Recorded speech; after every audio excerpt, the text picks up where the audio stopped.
This is the Shadow Nidoqueen PvP IV deep dive for the Ultra League. If you are curious about Shadow Nidoqueens PvP IVs in the Great League, I already did that video, link up above and in the description.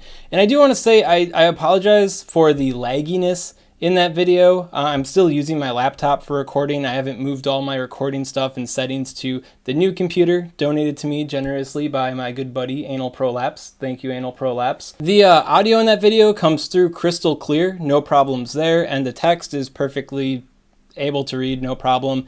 But the background and the video of me here talking to you is all like, you know, it's just bad. So go into that with an open mind. Maybe treat it more like a podcast with visuals. At any rate, to mitigate that, I don't have a moving background or animated Shadow Nidoqueen here, just to prevent some lag action as I make the transition. At any rate, let's talk about Shadow Nidoqueen's best PvP IVs and breakpoints and stuff for Ultra League PvP. Starting out with the basics here and a little bit of a disclaimer, this PvP IV deep dive is going to be a bit different than my other PvP IV deep dives because the subject Pokemon is a Shadow Pokemon. So rather than focusing on hyper-idealized IVs, I'm mostly going to be cataloging important breakpoints and bulk points for you so you can evaluate yourself if your Shadow Nidoqueen candidates are up to snuff, and if they aren't making all the different checks, you know, how many checks can you make, and you know which one to build based on that. So it's more like helping you decide which Shadow is going to be the best Shadow Nidoqueen for yourself. To that end, to best use this guide, you are going to have to check out your own stats on your Shadow Nidoqueen candidates. There are ways to do that in-app on PokeGenie and Calci IV. You can also punch them into PvPoke and other PvP IV simulators, all of course linked in the description to check out those stats. Good news on Shadow Nidoqueen 2 is that the IVs, like the breakpoints that you want, the stat checks, are a lot less rigid than they are in the Great League, and I don't think it's terribly difficult to get an ideal Ultra League Shadow Nidoqueen here. And then there is also the debate of like the level 40 Shadow Nidoqueen and its ability to fit into classic cups versus an XL Shadow Nidoqueen. And later on in the video, I'll be breaking down the differences between those two Pokemon. Without further ado, let's get into the breakpoints. Starting out with the attack breakpoints, I'd say the goal attack breakpoint that you should be aiming for is about 151.98 attack. This allows you to get a breakpoint on Scrafty, XL Scrafty, allowing you to have a more consistent 1-2 shield scenario and 0-1 shield scenario. So now, instead of just being a good matchup against Scrafty, you now have more potential to dominate Scrafty when at a shield disadvantage, or just save yourself a shield for later on in the fight. So I think that is probably the most notable attack breakpoint, and I don't think it's terribly difficult for a lot of XL Shadow Nidoqueens with the lower attack stats to reach that breakpoint. Along with that breakpoint, you do get lesser breakpoints along the way. There is a breakpoint against Toxicroak for the 1-1 shield scenario, which is nice. You can get a breakpoint for Surfetched, giving you the ability to do like the 1-2 shield scenario and just clip it from reaching charge moves in general in more situations. You get a breakpoint against Shadow Snorlax. You get a breakpoint against Dragonite. And, you know, just to make your Calc-Prof cry, you also get a breakpoint against Bronzong, potentially enabling the 1-0 shield scenario. So you spend a shield, they spend no shields, and you're actually able to beat Bronzong with your Shadow Nidoqueen. Poor Bronzong cannot catch a break here. Now, if you do want to push your attack stat up even higher, or just the candidates you have push your attack stat even higher, there are breakpoints to be had against XL Best Buddy Galar Stumpfisk. 153.1 attack can enable you to get the 1-0 shield scenario, so usually you wouldn't have enough damage to like land Earth Power, land Poison Fang, and KO it, but if you have that breakpoint, you now have the potential to do that. And then along with that, an even higher breakpoint would be 153.52, which can enable the Greedent 0-0 shield scenario. I feel like these are a little bit too high, you know, a little bit too tricky to hit if you are going for like a XL Shadow Nidoqueen, or if you're just building a Shadow Nidoqueen in general that doesn't have a very good attack stat. I'd say the goal is definitely going to be the 151.98. But hey, if you have these as options and the defense and the HP still make sense to you, why not? Moving on to the defense stat, I'd say the goal defense stat is going to be about 149.4 or higher. and that's a defense breakpoint against Venusaur. This calc is up against a raid caught Venusaur, but I think there are some higher attack weights that a raid caught Venusaur could get if somebody's trying to like flex a certain skin on their Venusaur, for example. So having like above that, like 150 point something, might be a bit safer. But yeah, if you get this defense breakpoint, you can actually 1-2 Venusaur, so it's already a matchup that's pretty good for Shadow Nidoqueen, but this gives you more potential to just straight up dominate Venusaur, and I think that's pretty dang good. And if you want to take your defense stat even further beyond that piddly defense stat there is the 151.4 to 154 defense stat against Empoleon, so you get a defense breakpoint against their waterfall. The 151.4 is based on the rank 1 Empoleon, and then the 154 is based on a raid IV Empoleon. If you were to have this defense breakpoint though, it does enable the 1-1 shield scenario. Typically when you're up against Empoleon, if it's a even Steven type situation, you won't be able to reach Poison Fang and Earth Power, or even 2 Earth Powers, for example, because the waterfall damage is just too much for you. But if you have this defense check, you can reach a Poison Fang and an Earth Power. And I think that could defy some expectations for some Empoleons out there. They shield your first charge move because all you can possibly do is Earth Power and then get KO'd before you can even reach, a Poison Fang. So if they shield that, and then you still reach the Earth Power, you could flip that matchup. They might not be expecting that. I think that's a pretty interesting thing to consider. That said, the Empoleon matchup is really dire for Shadow Nidoqueen. This is a pretty niche 1-1 scenario that could easily fall out of your favor. They could shield twice, or they could just not shield the Poison Fang, where I feel like the Venusaur situation is a lot more solid and grounded.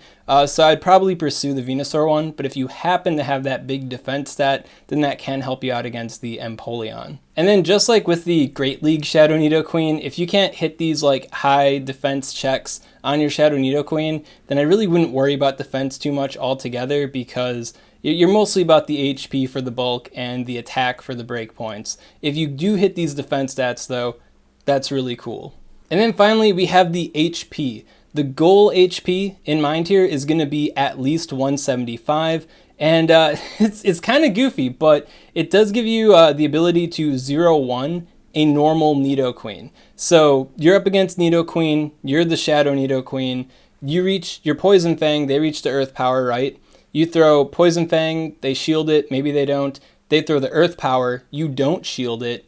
And then because you have so much HP, as so long as they don't get like the 10% chance for the defense debuff on you, you will be able to reach your own Earth Power, forcing them to spend another shield or a shield in general, or forcing you to get, swap advantage on them. So pretty good. I think overall, pretty good. The attack stat of the normal Nidoqueen can influence results a bit, especially compared to your defense stat. So if you want this to be a little bit more comfortable, a little bit more consistent, then going for a 176 or a 177 HP stat could be good, because they are hitting you with an Earth Power, so their opportunity to get an attack, a charge move breakpoint is pretty high up there if they have more of an attack weight.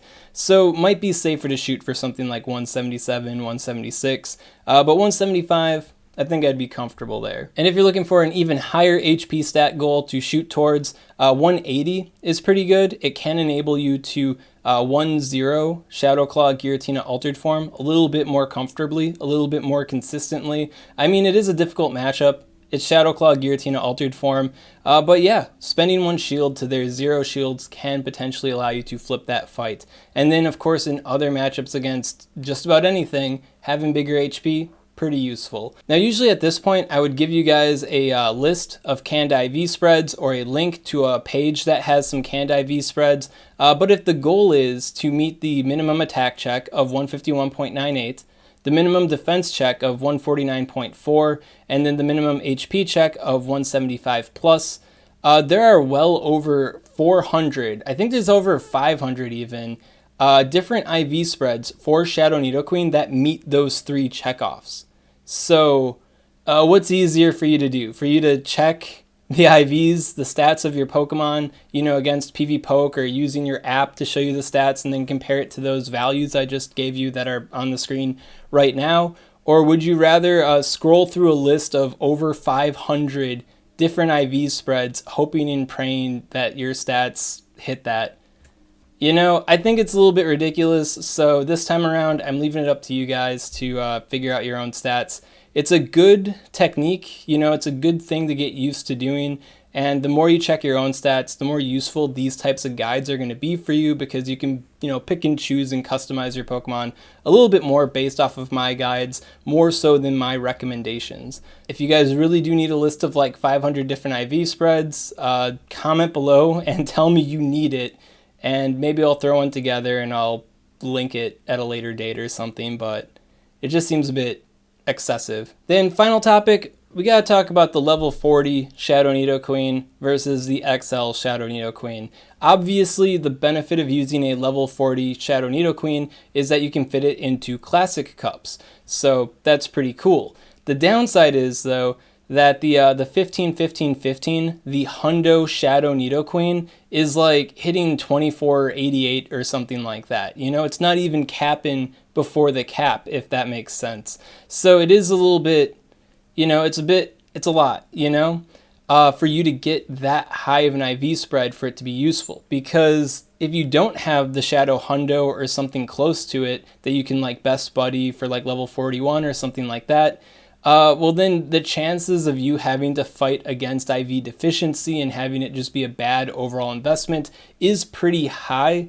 And then when it comes to getting the few spreads for Shadow Nidoqueen that are able to do like the level 41 best buddy well, or just hit level 40 really well like the Shadow Hundo does, like the opportunity for you to do that, the likelihood, the probability is a better word here, is extremely unlikely. You could spend like $300 for like rocket radars and fight nothing but Sierra. By the way, Sierra has Nidoran right now.